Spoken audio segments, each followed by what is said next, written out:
Hi friends, this is Wendy with Love and Stampin'. I am so excited that you're here with me today. We are going to be making a twinkling star card. I really love the twinkling lights from Pear Blossom Press. We are going to use some of their vellum also. They have these really cool 4¼ by 5½ packs of vellum, and there's 45 sheets of vellum in the pack, and they're all different colors. So you get more than one sheet of the same, but I just really, really love them because they're already cut small. And truthfully, I don't really ever need an 8½ by 11 piece of vellum.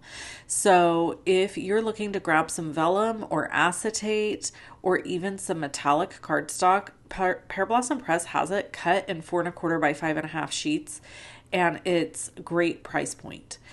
But we're also going to use some beautiful lights, and we are going to create with Kristina Werner's latest release products that are from Concord and Ninth. Well, it's Kristina Werner with Concord and Ninth.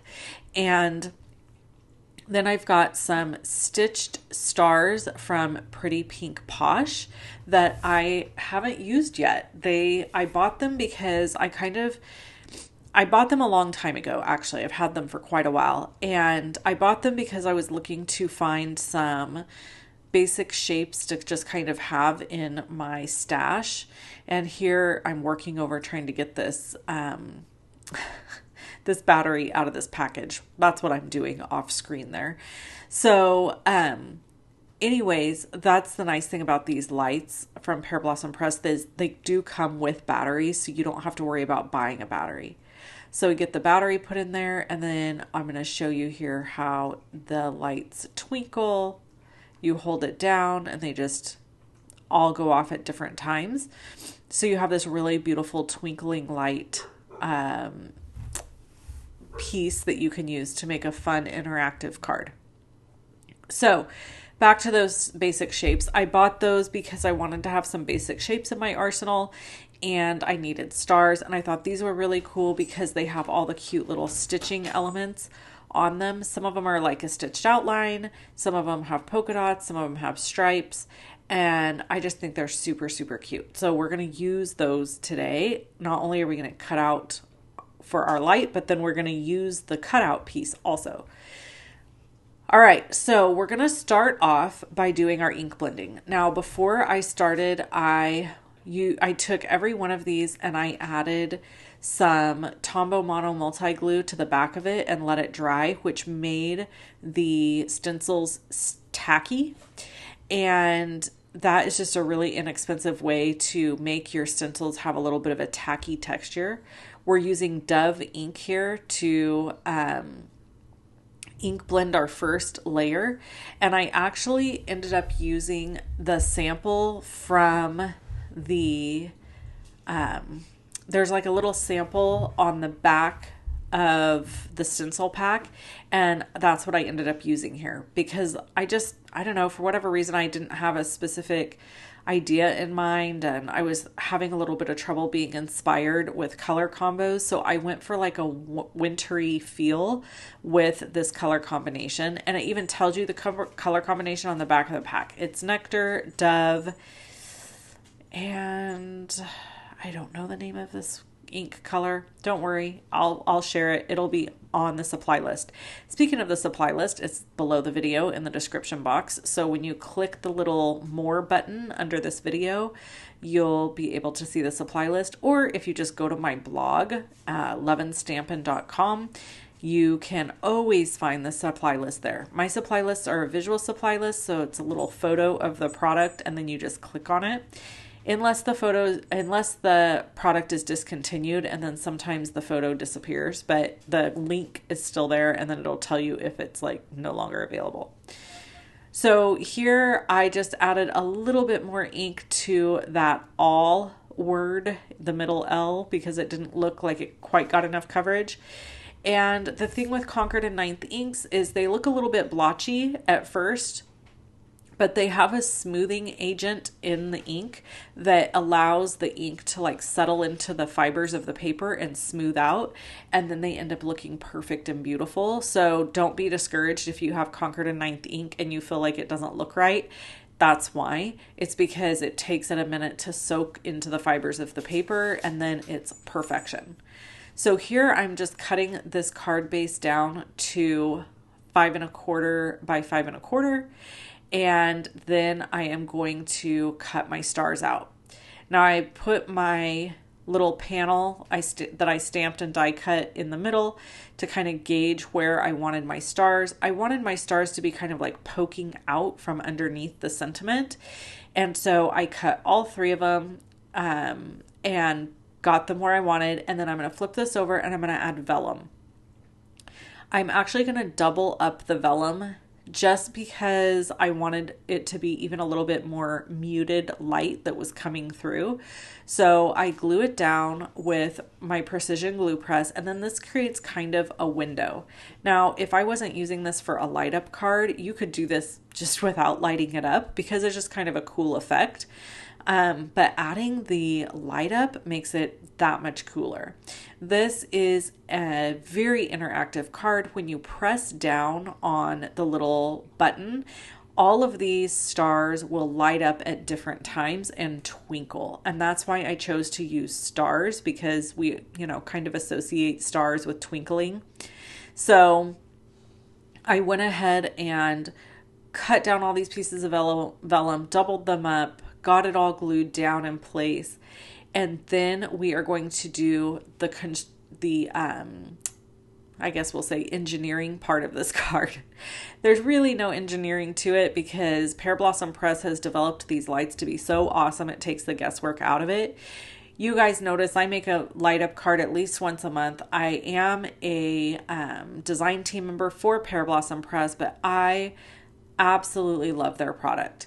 They have the coolest product there is. I mean, it's great because you can use it with any of your stamps, any of your dies. It doesn't matter what you're using it for. It makes the card just so much cooler. They also have this really awesome double-sided foam tape that I absolutely love. It's repositionable for up to 24 hours. So when you put down like this piece here, let's say in the middle, and let's say I didn't get it lined up right, look at that. I can just pull it right back up, put it back down, and I could come in 30 minutes later and pull it back up if I needed to. After 24 hours, it really cures up and sets, and then it won't come off. So here and the reason that having repositionable foam tape is a good thing for these types of cards is because sometimes it can take you a couple of times to get things in the right spot. So the next step is going to be, I placed my my lights on the back of the card, and then I'm going to use just good old-fashioned Scotch tape. That's my puppy making noise. I'm going to use my good old-fashioned Scotch tape to tape down all these wires in the places I want them to go. I'm going to start by putting the lights where I want them. So I want each light to be in the middle of the star, but I'm being careful not to place that tape in my vellum window because I don't want the tape lines to be seen through the vellum. And then I just keep building this up with adding that tape wherever I need it and getting everything in place. So I'm just going to tape right here over this piece. And then each single light is exactly where it's supposed to be. And I can then position and move my little button to where I need it to be as well. So I'm just going to scooch it over, and then I'm going to use Scotch tape to kind of hold it in place while I add my double-sided Terran tape that's really strong. The Terran tape I use is from scrapbook.com. It's 1/8 of an inch wide, and it's really strong adhesive. After I add this to the back of the light up element or the battery piece, I'll remove the backing, and then this will be ready to glue down to the base. So, well, I'll have to add my foam. I should have said that first. I'll have to add my foam pieces. So we're going to add all of our foam pieces to over the top of all the wires and making sure that no parts of this part of the card will be saggy. Nobody likes a saggy card, am I right? So I'm just here. I went to for a second, I went to put this on without any foam tape. I mean, what a goof. So I'm just gonna go ahead and put this piece of Scotch tape right there close over the top. And then we're gonna hold this in place. And then I'm just checking to make sure everything works correctly. Lights are in the right place. Button is in the right place. Everything's where it's supposed to be. I always double check this multiple times prior to adhering everything down. All right, now everything is in place. All my foam tape has been added, and I am just going to remove the backing off of all the foam tape, and then we are going to glue it down to this 5.5 by 5.5 piece of cardstock. Excuse me, I don't think it's 5.5. I'm sorry. Okay, so this initial panel that I ink blended is 5 by 5, and then the second piece that you're about to see here is 5.25 by 5.25, the one that I'm going to adhere it to. And then we make a 5.5 by 5.5 inch card base. So you can just use a piece of 8.5/11 cardstock and cut it on the portrait side down to 5.5, score it at 5.5, and then you've got a perfect 5.5 by 5.5 card. So here for the last step, we die cut out those stars, but we're going to now add them back on some foam tape. So I went ahead and used that same foam tape I've been using. I did go through and try to line the stars up with where they were die cut from so that they would kind of make sense. And then I offset them a little bit so that you could still see the lights coming through the back of the vellum. Now you would be able to see it even if I put it directly over the top, but it would have just the glow would just come out the edges. I really wanted this to kind of I really wanted you to be able to see it, basically, is what I'm trying to say. So by adding this little star also, it covers up the light underneath where you can see the wire and the light itself. And then here I just decided I want these stars to be actually layered on top of the sentiment. So I just did that. And then all I have to do now is add some embellishments. I have some rhinestone embellishments from Altenew that I'm going to add, and they're just clear, plain rhinestones. They're super cute. I thought about using these ones from Honeybee, and then I just decided that the colors just didn't match well enough. I don't have any embellishments from Concord and Ninth, so I had to just use what I had in my stash. So I grabbed these guys. These are really old. I got these back from a retreat. It was a cozy comfort retreat is that what it's called? Cozy Comfort Retreat. Altenew had in 2023. They have it every year, I think, but I've only attended one of them. And these came with that retreat package, and I have had them ever since.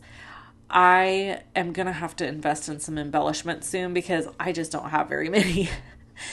So, then Pear Blossom Press has this really cool little stamp set that has lots of sentiments like push, pull, press, scratch off, things like that, so that you can have a place to basically instruct your recipient on what needs to be done. Because, if somebody got this card in the mail, they would not even know it lit up without having some sort of information on it. And then I actually go another step, and when I fill out the inside of the card, I put a little PS, this card lights up.